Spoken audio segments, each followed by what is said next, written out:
Why didn't you hint that when I brought you fruits was the last meal that I was to serve you?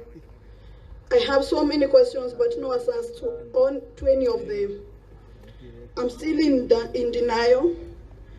I feel like this is just a bad dream, that I will wake up in your arms and you will hold and hug me and tell me like you used to do, baby, it was just a dream.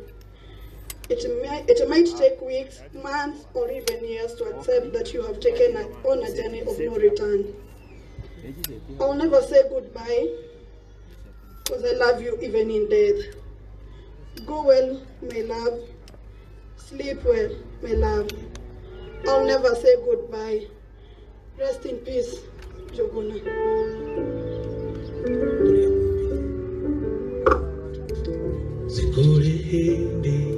Sawa, tutawaruhusu wataweza kuimba huo wimbo, alafu baadaye waweze kuketi chini.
Asante, wacheni tuwapongeze kwa makofi tafadhali, kwa sababu wamejaribu ya kwamba wameweza kujipa nguvu. Leo ni siku yao, hawana muda mwingine wa kuomboleza ndugu yao Njuguna Timothy, ama kuomboleza baba yao, ama kuomboleza mke wake.